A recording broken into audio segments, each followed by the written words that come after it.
Coming up on Tech News Today, Foxconn workers not happy about reduced hours. Google's ingenious plan to sell tablets.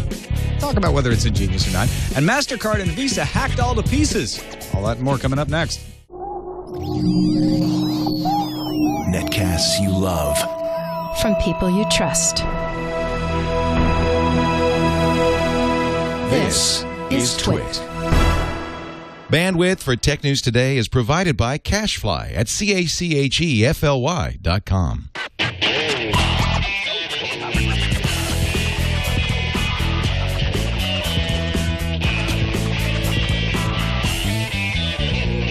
This is Tech News Today for Friday, March 30th, 2012. Tech News Today is brought to you by CorelDRAW Graphics Suite X6, introducing the most powerful version yet of the only professional graphics suite made exclusively for Windows. For a free trial plus an exclusive limited time offer, go to Corel.com/TNT, promo code TWITX6. Welcome to Tech News Today. I'm Tom Merritt. I'm Sarah Lane. I'm Maya Zakhtar. And I'm Jason Howell. And we're all four back together. Yeah, feels good. But then, of course, on Friday, we normally have Darren Kitchen, who's off at a workshop today, so we're missing him. Why can't we all just get along? Why can't we all At the sit down same time for a family dinner of Yeah, tech no news kidding. anymore? We should serve more pie. I think we'll get more people. This tech news is delicious, by the way. I'm having a delicious tech news right now myself. Let's start off with some pie of tech news, Apple story Thing. pie thing. See what you did there. You get a slice of that? I almost did Not something. sure what it was. but I see Follow what you up did. to the story yesterday that the Fair Labor Administration had released their report on Foxconn. Yeah, so Foxconn is planning to cut overtime hours for its over 100 million mainland Chinese workers to 49 hours of overtime per week. And that is worrying some of their workers. In fact, Reuters got a couple quotes from workers at a Foxconn plant in Longhua, which is in southern China. One worker said, hey, we're worried that we'll have less money to spend. Of course, if we work less overtime, it will mean less money. Now, Foxconn has already said, listen, just because we're cutting back overtime hours doesn't mean that everyone just gets less money. We will boost the wages to compensate. So you're pretty much taking the same amount of money home at the end of the month. Workers don't buy that. Another worker said, hey, we're here to work, not to play. Our income is very important. She says she's been told that she can work a maximum of 36 hours per month overtime. And she says, we're unhappy with this. It's not just me. We think that 60 hours of overtime a month would be reasonable. 36 hours is not enough for them. And then she mentions she earns just over with the equivalent of $634 US per month. Now, of course, workers are doing different things with that money, but many of them come from poor farm areas, are sending money home. I mean, the amount that they are making, it's not because they love their jobs necessarily so much. It's because I got to make $634. Yeah. I don't want I to make need any that less money, than that. yeah. And the overtime is the way that I can be guaranteed to do that. So it's a little bit of, is Foxconn really going to make good on this? The Fair Labor Association, I wanted to say, I see FLA and I want to say Florida. Fair Labor Association, very different thing. They had audit results that showed employees were working hours that were not allowed under FLA code standard. And not even under Chinese law, as we mentioned That yesterday. too, yeah. And employees working more than 7 days in a row, that's a violation. So these are all, in theory, good practices to change because you don't want people to be working themselves to death. But then again, Scott Nova, who's an executive director over at Workers' Rights Consortium, it's a labor rights group, told CNET that Apple had its own private auditor who has now confirmed Foxconn never corrected violations in areas like excessive overtime that were first exposed 6 years ago. Now, of course, there's a lot more interest and attention on Foxconn and how exactly Sure. they're doing things, especially with pressure from Apple. And Tim who has Cook its was own just pressure. there, so that's Tim some Cook was direct just pressure. there. But it does sound like their track record is really spotty for making claims and then following through on them. Then again, the Fair Labor Association decided to survey some Foxconn workers themselves and found 48% of Foxconn's employees found their workloads reasonable. Over 1/3 of respondents said that they'd like to work more hours to make more money. 17.7% of the workers were interested in working less. So overwhelming majority, they don't want their hours cut because they think that that is the only way that they're going to keep those wages up. Of course, if Foxconn is being honest about raising the compensation in order to balance things out, it could be a good deal. But the more we hear about life at Foxconn plants, the more it doesn't sound like people are looking for a lot of like time off, because it's not a very interesting place to be. Exactly. It's very easy in a developed country to sit there and go, oh, that's horrible to be working that many hours. You need to stop that now. Right. And it's different to be someone whose choices are, I can starve or I can work 60 hours a week. I'm going to choose to work 60 hours a week. Right. It's the conditions are complex. You have to take in the entire conditions. You can't. It's not a simple thing to say, well, let's just move the plant, or let's just pay them more, or let's just cut their hours.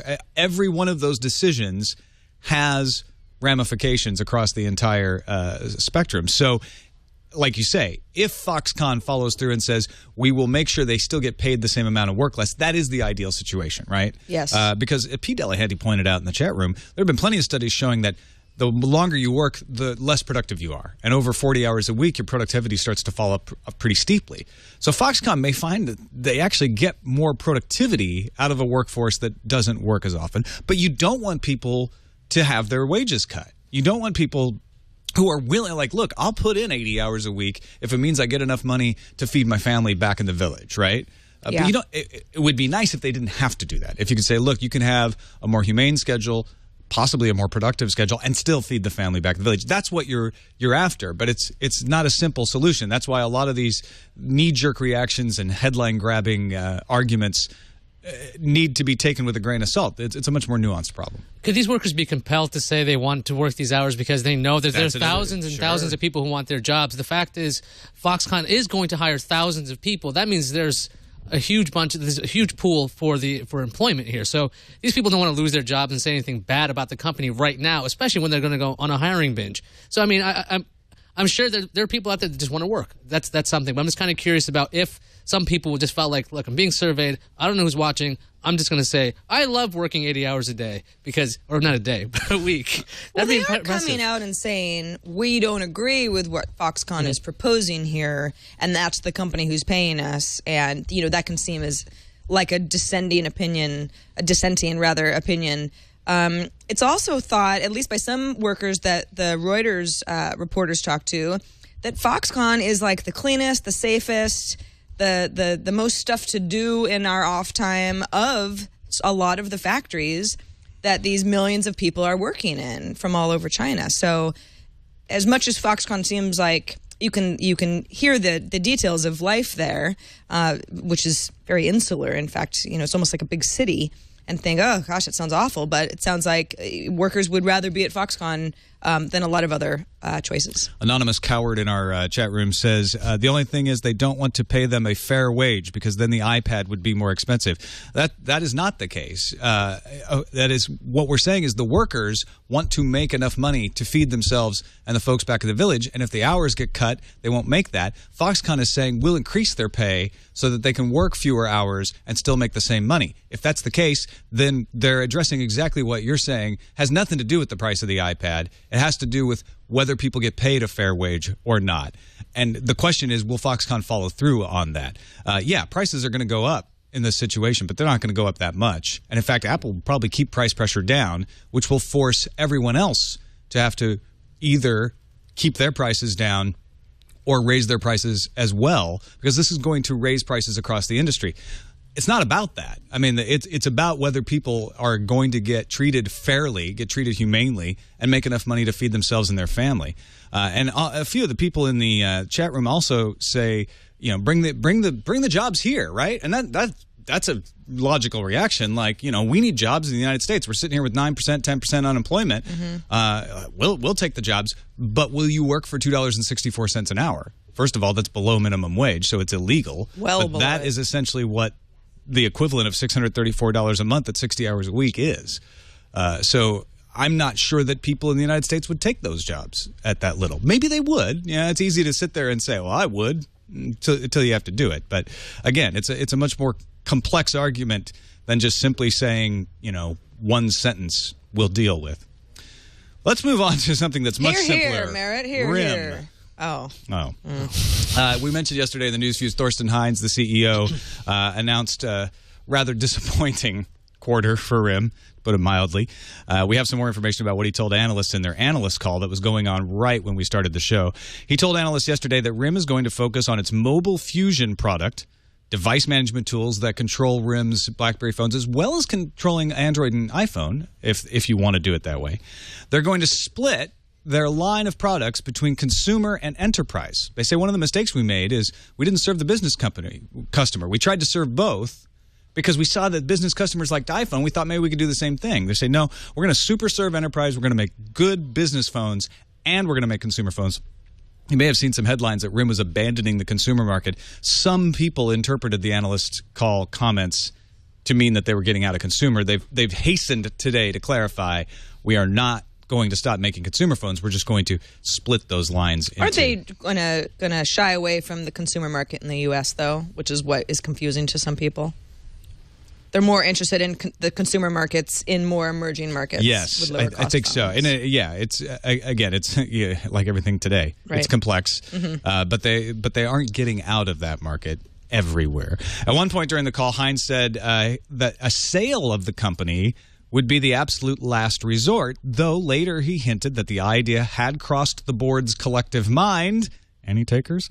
Analysts are doubtful RIM could get much for a sale. And in fact, New York Times Dealbook points out both the Canadian and the United States governments would get involved in any kind of sale talk for RIM. Canada, because RIM is a Canadian company, they're proud of RIM. They want to keep RIM Canadian. The United States, because they rely on RIM for all of their government-level encryption devices. You know, the president of the United States has a RIM BlackBerry because that was the only one they felt was secure enough to use. So the United States isn't going to look kindly on a Chinese company, for instance, buying RIM. They're going to want to vet anybody that takes over that company. Venezuelan RIM. Hugo Chavez is going to wade in and buy RIM. So there you go. Well, back to the whole Mobile Fusion product. There was a while ago, there was this job listing for an iOS developer for RIM, and people are like, oh, they're quitting and they're doing all these things. It's really a smart move to understand that, look, if you're losing out your marketplace, at least have the management tools for everybody else. So if they're using Android or they're using iOS, they still have a presence in that, because otherwise Microsoft's going to own that completely in the enterprise. As for their whole kind of focus, it's kind of splitting the idea of consumer and business, they kind of became a consumer product by accident. It's because their product was used so much at work that people were like, I'm just going to keep using this. And then they started kind of making them more and more friendly slightly. They changed the colors of things. And people, I remember the first time BlackBerries were being used by regular people.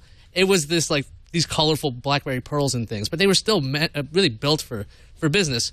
And to kind of shy away from that, I think is a smart idea, because when they weren't caring, they were succeeding in the consumer business. So I don't know if I buy that they started making them more consumer-friendly entirely by accident. You're right that I think it was a slow progression. Business phones started to be used by consumers that RIM didn't mean to, but I think they saw that and they saw the iPhone, and then they started to steer into that. Right. I think it was the first thing, though, that it wasn't planned, but then they did respond to it. So yeah, I'm hoping the best for these guys. I mean, they have a product out there. It's really secure. So secure to the point where governments are like, let us read what you have. They're like, we can't. We don't have the ability to show you that stuff. So I mean, best of luck, Canadian RIM. That's not sarcastic. I know it's it's hard. hard. It just really sounds so.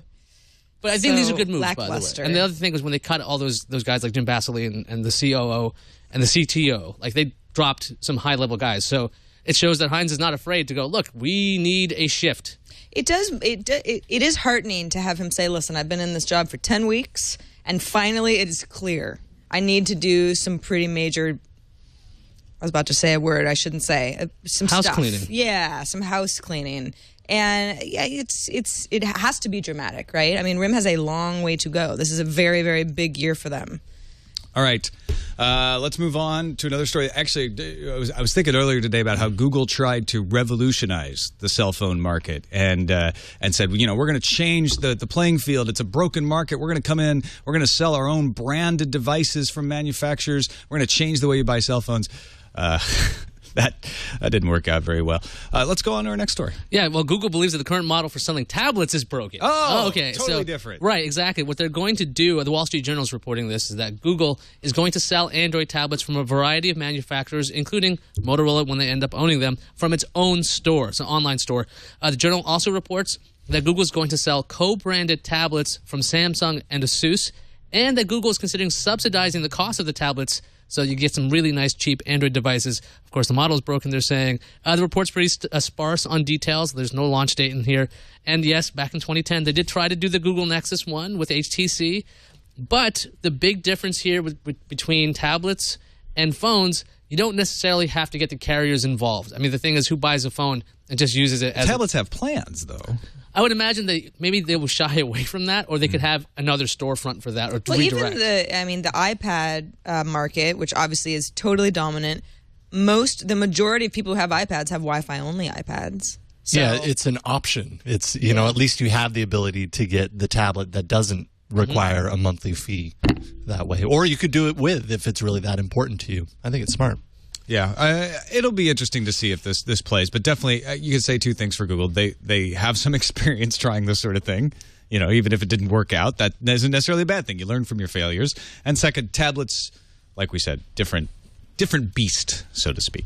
Let's take a quick break and thank our sponsor, Corel. Corel is still here, folks. Corel Draw Suite is a fantastic, powerful program that you can use. Suite X6 just came out. It's got a lot of updates, a lot of cool things. Corel bought PaintShop Pro. Leo was talking about that on Windows Weekly earlier today. So they know what they're doing with graphics. If you haven't checked out Corel Draw lately, which you may not have, you owe it to yourself to go look at it. You can get a great picture. It's what makes the difference in having a powerful, versatile, and easy-to-use set of tools you can trust. And that's what Corel Draw Graphics Suite X6 is all about. Vector illustration, page layout, photo editing. There's a whole web design built into the Corel Draw X6 that you don't have to know anything about HTML or CSS to make a beautiful web page. You just need to be able to draw it. I need somebody to draw it for me, but if you're good at it, this is going to help you out. Web graphics, logos, flyers, brochures, billboards. You can do car wraps. Obviously, you can do photo editing. Corel Draw Graphics Suite X6 includes everything for both experienced and aspiring designers in one affordable package. In fact, even idiots like me can make something that looks good. Stock photos, clip art images, fonts, templates, 2 hours of training videos. That's what I need. Fully 64-bit enabled, exclusive for Windows. Powerful new typography engine that supports OpenType, new document styles, and much more. But you don't have to take our word for it. Try it absolutely free. Get your free 30-day trial of Corel Draw Graphics Suite X6 plus an exclusive limited time offer at Corel.com/TNT. That's Corel.com/TNT. If you do decide after the 30 days to keep it, use this promo code TWITX6. TWIT for This Week in Tech, X6 for the Corel Draw X6 for an exclusive 10% off. Now, the offer varies by country, and you have until April 30th, so just about a month to go try it out. Do it now. Don't wait. Go to Corel.com/TNT, and if you do decide to keep it, use that promo code TWITX6 for an exclusive 10% off. We thank Corel for their support of Tech News Today. On to a hacking story. I wish Darren was here for it today, but we'll try to do it justice. Visa and MasterCard, according to KrebsOnSecurity.com, are warning banks that a breach at an unnamed card processor may involve more than 10 million card numbers. Now, Wall Street Journal separately reporting that breached processor was Global Payments, Inc. But the upshot is Visa and MasterCard started sending out non-public warnings last week about specific card numbers to their payment card issuers. Those are the banks that give you your card, like your Bank of America or your credit union, etc. The card associations stated that the breached credit card processor was compromised between January 21st and February 25th of this year. Law enforcement's on the case. I think Secret Service is involved in this. Investigators believe that this breach may be somehow connected to Dominican street gangs in and around New York City. They found that a lot of the numbers are being used frequently in parking garages in New York. And they have full Track 1 and Track 2 data off the cards, meaning that they have everything they need to clone counterfeit cards. Now, Global Payments actually confirmed that this breach happened in March. There's an update to the story, so I'm just looking into that right now. So it is them. Well, Krebs says January to February, but you're saying Global Payments is like, yeah, it was us. They released a press. Discovered a breach. Right. And we discovered it in March. So the breach probably still happened between those dates we mentioned earlier, but they didn't discover it until March. They were trying to figure it out. I'm trying to figure out what parking garages, how does that, it's so random. I mean, if cards are stolen and then you're using these stolen cards in order to pay for expensive days of parking? Yeah, I mean, parking's expensive in New York City. Yeah, and that's you want to use something that's not going to flag the I guess database. So, right. So parking garage is probably pretty mundane. One of the first things that gets your credit card flagged is what, like at gas stations when you I was in traveling, 2 different states. Right, I was traveling a lot, and I would see, oh yeah, you're in Vermont. How could you possibly be in New York the next day on a plane? What's happened when Eileen has been in New York and I've been still here in California? We both, she fills up a rental car. I fill up here. Boom, the card stops working. So it could easily, they're like, wait a minute. What it could easily be done is like these cards are being sold to like, hey, do you want to get a cheap discount on this this particular car garage? Yeah, you can do that. If you just give me $15, I'll pay for it on my card. I'll pay for it on my card. Do that again and again and again. You're running some serious money there. Yeah, that's true too. Anyway, it's one of the most massive breaches since the Heartland payment processor a few years ago. So you're talking about 10 million card numbers. Now, one report that I read suggested that it was probably business cards that were being breached more than personal cards. If that makes any difference to you, but still, you could probably fly under the radar, I guess, a little bit longer without red flags from individuals. With businesses, though, you're traveling anyway, so there's a good chance that's not going to get flagged as easy. That's what I mean. Possibly, if it was me, I'd be like, what? No, I wasn't. This isn't me. Yeah, but the business has so many transactions coming out of the same number. That it might, it might be found eventually, but especially the bigger the business, the more it's like, I don't know, maybe they were in the parking garage. Who knows? Bad news for Yahoo. Kara Swisher at All Things D reports Yahoo is preparing to begin layoffs of what could be thousands of employees starting next week. This is according to multiple sources and is expected to also accompany a new structure for the organization. Swisher's sources said the plans aren't set in stone, but right now here's what's happened. Thompson, along with consultants he hired from Boston Consulting Group, met with the senior executives on Tuesday, presented the plan for reorganization, then followed that on Wednesday with a wider meeting of top managers. Cuts will be deep and mostly aimed at the product, research, and marketing units of Yahoo, according to Kara's report. They're trying to figure out what to do with their ad technology and their search organizations. So there's a possibility of trying to sell those pieces of the company. Because remember, they've outsourced most of that to Bing, to Microsoft. So they don't necessarily need all of the ad tech. They still need an advertising department, but they don't need all the tech, and they don't need all the search anymore if they're going to stick with that. The new organization would be split along the lines of media and advertising with a small research group of around 50 people. Kind of curious who would end up buying those pieces of Yahoo. I mean, Google can't, because if they do, it'll just bring up red flags with the DOJ. I think Microsoft probably get away with it because they're the number two, hardly. But probably wouldn't want to if they're like, why would we buy the thing we replaced? We already have all your technology. We power your technology. Why would you need it? But like, who would? I don't know who would want this search business at that point. Ask. I don't know. I forget who number 3 is. DuckDuckGo. We'll Actually, they're doing pretty well.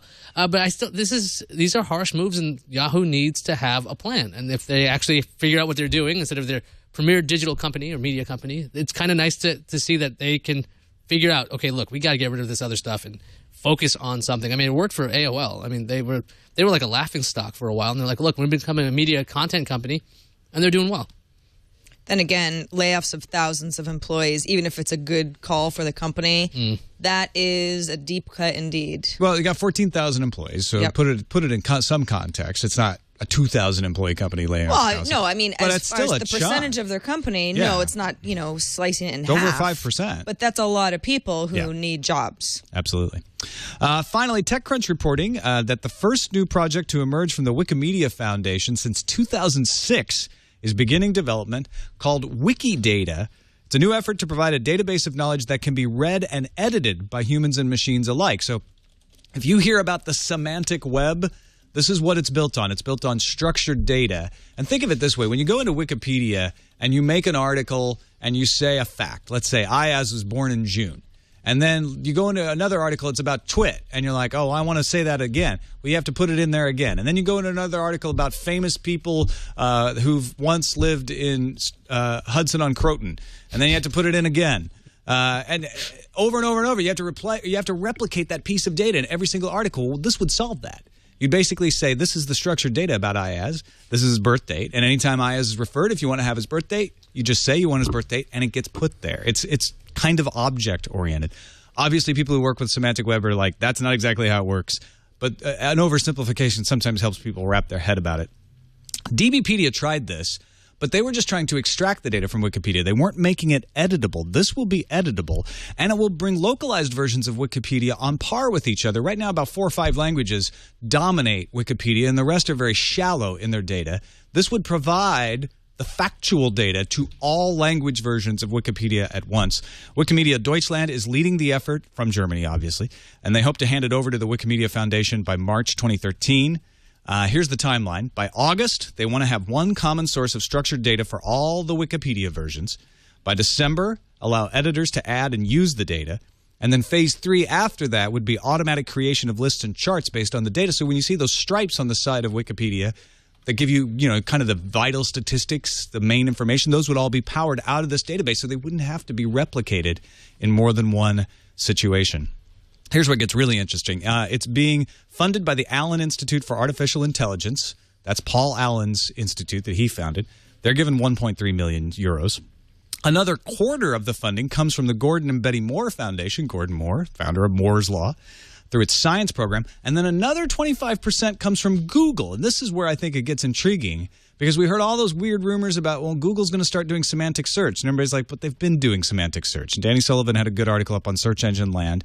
This could be the source of those rumors if Google was going to build a query engine on top of this database. This database will be Creative Commons. Anybody can use it to build anything on top of it.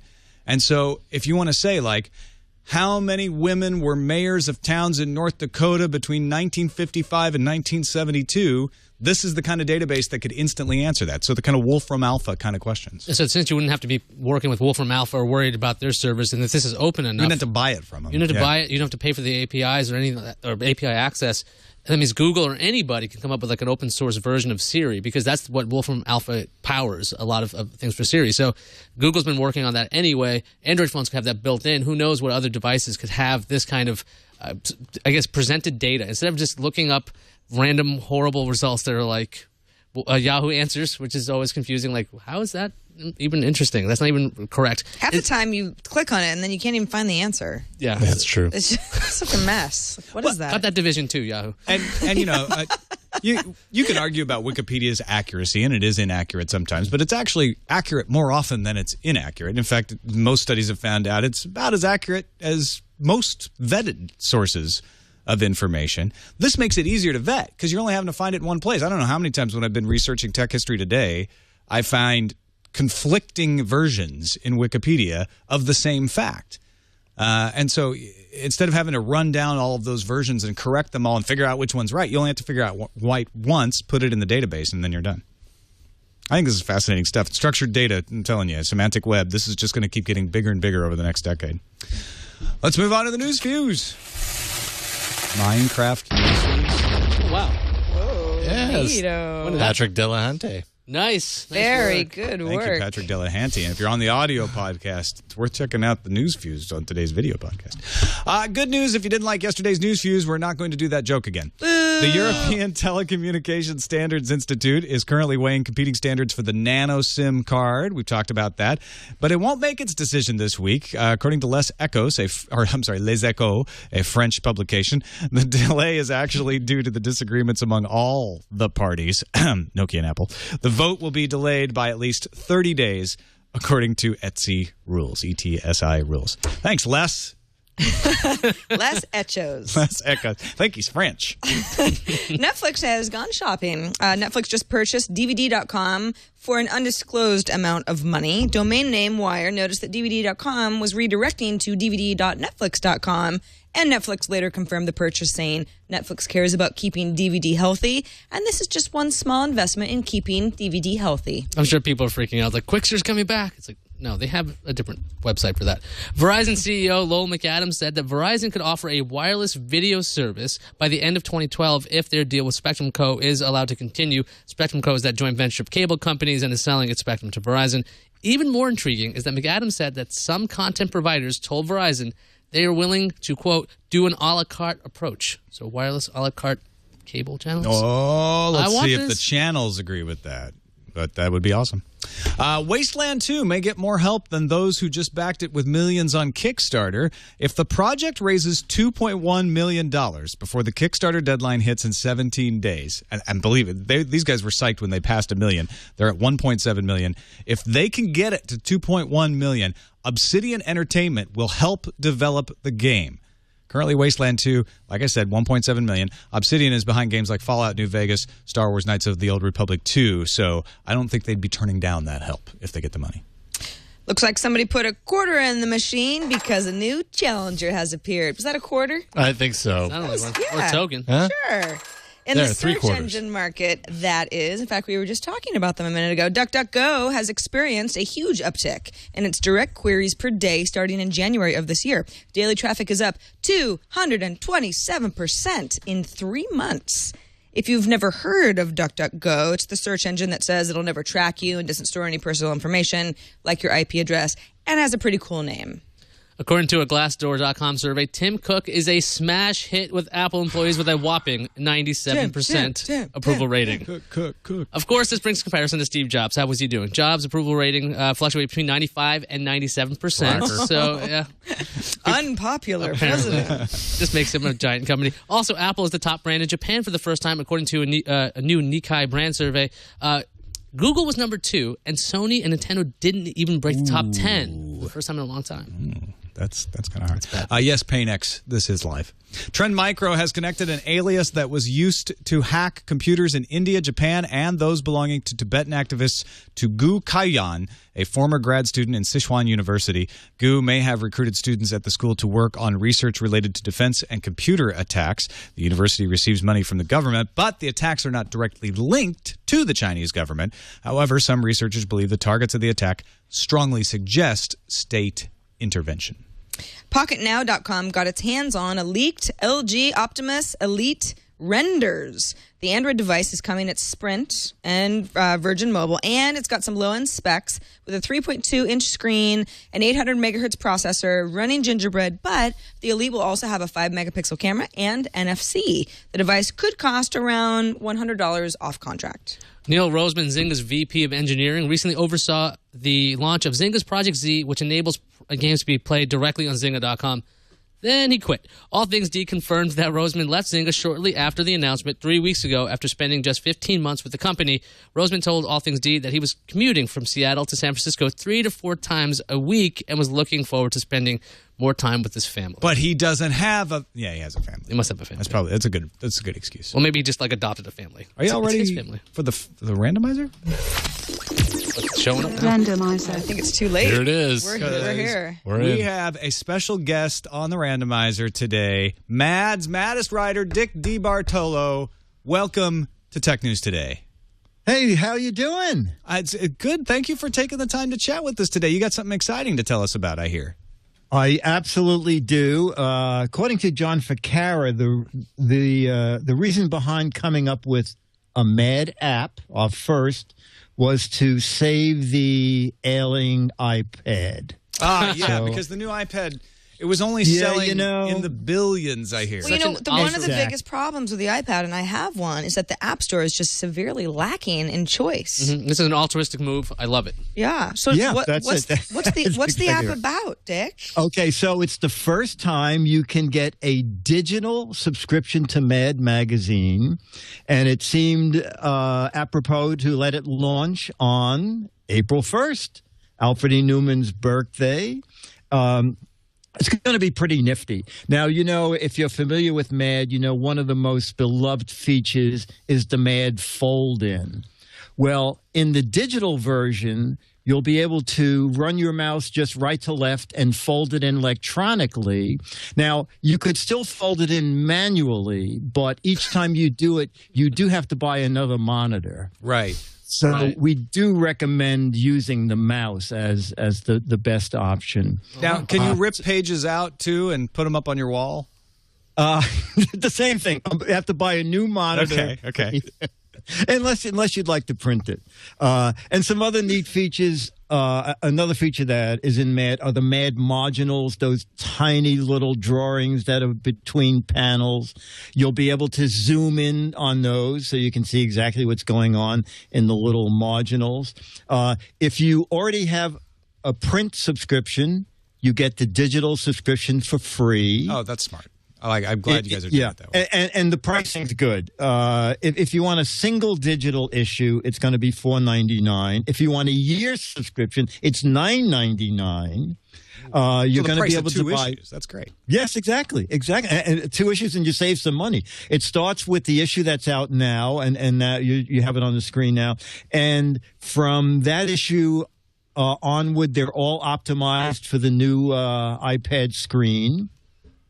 And they're slowly going to be putting up old issues, but the old issues won't have the high resolution that the ones that they're starting to put up right now will have. And it starts on Sunday. And U.S. only, or is it going to roll out to other countries? You know what? Since it's, I didn't ask that question, but I'm sure since it, you just download it, it's probably everywhere in the world. I hope so. That would want it. Yeah, that'd be fantastic. Right? I don't think we're doing any free translations. Right. It's just going to be in the one language. And for now, it's iPad only. I did tell them. I said, if there's not an Android version by Monday, I'm history. You could not believe how fast they packed up my office into boxes, and I was out of that office by 3 p.m. It's not that hard to make an Android app, but when you're looking, they'll see how this goes and probably expand it in the future. Well, our chat room has gone crazy. Everyone is really super into this, as you've explained it over the last couple of minutes, Dick. So. Yeah, they all were like excited too. Wait, is this a joke? Yeah, they kind of don't trust the release date, I think. Yeah, no, it is. No, it's very funny because John Ficarra one day said, wouldn't it be strange if on April 1st we went to the App Store and found out that the studios, 1K Studios, that 1K Studios was pulling our chain also and hadn't made an app? Yeah, all those mock-ups, those weren't real. It's April Fool's. That was it. Got you. Joke's on you. No, that's great. I can't wait to download it and take a look. iOS App Store. You just look for Just look for Mad Magazine? It's Mad Magazine, yeah. Exactly. And would it be in the newsstand then? I guess. Oh, yes. Yeah, right. Mad will still continue to publish the print edition. The digital edition, as I said, if you have the print edition, you get the digital edition free. And there are some more. There's going to be some more interactive an extra fold-in and things that will be in the digital edition. And there's also some free stuff there. So on Sunday, if you want to go and get the app, the app is free. You'll get some bonus stuff to play without paying a penny of your hard-earned money. How cheap is that? That is super cheap. That's cheap enough even for me. Mad Digital going to share a birthday with Gmail. Did you know that? Gmail's birthday on April the 1st? 1st, yeah. Well, we were first. Yeah, exactly. All right, Dick, thank you so much for joining us. Of course, you can find Dick tomorrow, Saturdays, on the Weekly Daily Gizmos right here on this very channel at 5 o'clock. And I'll be with Leo on Tech Guy show at 4:45 Eastern Time. All right, we'll see you then. I'll be here, and I'll be there. All right. Okay. Hey, thanks. Thanks, Dick. Thanks, Dick. Bye. All right, let's check the calendar, Sarah. Well, now you want to know what's coming up. All right, I'll tell you. What's coming up April 1st? Sunday, April 1st, it's the deadline to enter the 2012 Google Science Fair. This is actually an online science competition, and anybody in the entire world can participate as long as they're between the ages of 13 and 18. So it's not us, but maybe it's you. You can go to google.com/events/science fair to find out more. I'm 17. Really? I'm not. You look very old. Sony's new ice cream sandwich update. For 17, he looks old. Sony's new ice cream sandwich update timeline. We've got an update. The rollout begins mid-April. All right, that's great, except for it's only for a few Xperia models. The Arc S, the Xperia Neo V, and the Xperia Ray. Other Sony models will also get the update, but not until at least mid-May. Chrome version 18 has rolled out to the stable channel, comes with a few things, including hardware accelerated rendering for the HTML5 canvas element on both Windows and Mac OS X. And finally, Mortal Kombat is coming to the PlayStation Vita on May 1st. Very cool. All right, let's finish up with some incoming messages. That's what I said. First one is a video voicemail, our second in a row. This is fantastic. Clarifying some facts about Baidu. Hey TNT crew. There we go. This is Daniel from Malaysia. Just to clarify about Sarah's comment on the social network in China, Baidu is a search engine, and the current two hottest social network that people are using are Twitter-like clones, which are Weibo, which is means short message. There is two. There's the Sina Weibo and QQ's Weibo, which both are actually claiming to be number one. They are actually number one or number two. Thanks. He is correct. I confused Weibo with Baidu. All right. Two networks that are popular in China, but I used the wrong one in the conversation. I love that we're getting video voicemail now from Malaysia. Yeah. And people who are like, "Oh yeah, I live there," you know. Right. I can understand why that's confusing. Here's the deal. Absolutely. Thank you for that. More videos. Woo. Woo. All right, this is the last time we're going to do this, Simon and Alan. We'll just give you guys your email addresses. You can take this offline. But our week-long HTML5 debate continues.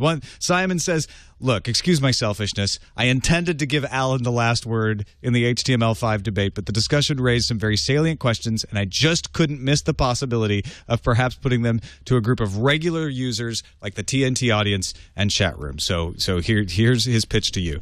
UI geeks, and user interface geeks, sometimes refer to the look and feel of a user interface. As we all know, the web destroyed notions of a standardized look, so modern toolkits like Android, Zool, and JavaFX are highly stylable, just like HTML. But what about feel? If web apps are to rely on rival UI toolkits instead of a standard, things like touch, gestures may vary across apps, reflecting the nuances of each underlying toolkit. The $64,000 question is, do you guys actually care? iOS developers can style their UI, but familiar controls, physical and screen, must behave largely as expected. Yet some say this is too limiting. So where should the future lie? Talk of standards and toolkits may bore people, but I implore end users not to let computer scientists build the future for you. Let us know what matters, so the tools and standards of today will give you the apps you want tomorrow." And then he says, "Okay, I'm going to shut up now." But I think this is a great way to finish off this thread, which is, okay, the designers have their theories, they have their philosophies. What do you care about as an actual user? Ayaz, what do you care about? Sarah's like, I'm going to care about getting these guys' email addresses to each other. Right. And, no, but seriously, this is a question which is like, you know what? Because these guys, they agonize over this stuff. Do you care if your apps work the same way, or if they're a little different from app to app? Does that annoy you, or you're like, no, it's a different app? I don't really care. It's not so much that I'm like, I need everything to work exactly the same way. I don't even think it's conscious half the time, but there are certain behaviors that you get used to using, and the thing is that if behavior works well, other apps will just adopt it because they realize it's the right thing to do. That's how a lot of apps have grown over time. They all have behaviors built in that they wouldn't necessarily have had at the beginning. But if apps don't work well, and I'm going between apps, I can figure it out. It's not so much that I'm really annoyed that there's a different chain of command to perform, a send to email type of a thing. But it's just better if they work the same way. Yeah, one of the things about like Android apps is that the UI guidelines were mandatory versus like Apple's, which is very, very stringent. Like, look, you're going to do it this way. That way, when people come to our app store, they understand that this is the way you do things. Mm-hmm. And that caused a lot of frustration for people with Android to the point they're going, like, these apps don't work right. To the point where Google said, look, these are our guidelines, and we highly suggest you follow them. You don't have to, but we highly suggest it. And so that whole UI thing on the apps area, like, it seems like standardization is really helpful. On the web, what seems to happen is more like an evolution kind of theory. The strongest one wins out. Like, Amazon's tabbed interface, like I saw that copied over and over and over again. Considering how vast the catalog was, this is the thing that made the most sense, and that kind of won out. So standards are not like, it seems like whatever reaches the most people, whatever's easiest seems to win out. All right, so I wish I had a great place to send you to carry on this discussion. Simon didn't give us like an outlet or a place to carry on. So maybe listen in Monday. We'll figure that out, or just go on to your local message board, like a forum, leoville.com. I don't know. Let's move on to our next message. Kildy, I believe is how you pronounce your name, says, why not open source a competition to redesign the r/Tech News Today subreddit via CSS. User interaction, it makes sense. It could go alongside the Twit Network theme or whatever, but you have to admit, it's pretty tame compared to the Xbox 360 subreddit, let's say, or the Apple subreddit, for instance. I'm just a spam cop code makes my head warm up. I don't really understand that last part. Yeah. I'm just a spam cop. Code makes my head warm up. Got it. So he's not going to be doing the spam redesign. cop code, not a real thing. That definitely sounds like a movie. Spam cop code. Spam Did you cop get the code. spam cop code? Yes. Coming It's to in the that theater moving near bus. you. Tom Hanks has it. Run. So our subreddit was created by others. Not the others from Lost, but just people who are fans of the show. So TD Enterprises, Jacob Miller, and Kilde, who wrote this email, are the moderators. They're the folks who make it. I say, if somebody wants to step forward and say, hey, I'll help, let us know. I'm also one of the moderators of the subreddit, technewstoday.reddit.com, and we would love to reskin the site. We here don't have the bandwidth to prioritize something like this right now because we're trying, if you've used our website, we've had some issues here and there, and we're prioritizing that. We're trying to get that all working smoothly. Not that we wouldn't want to get to this eventually, but if somebody wants to step forward and say, hey, I'll make this look all fancy, we will gladly accept your help. So let one of us know, one of the moderators know at technewstoday.reddit.com. Great place to also vote on stories for the show. We thank everybody who gets in there. And you know what? We don't thank the moderators enough. Thanks to Kilde, Jacob Miller, and TD Enterprises for making that run smoothly.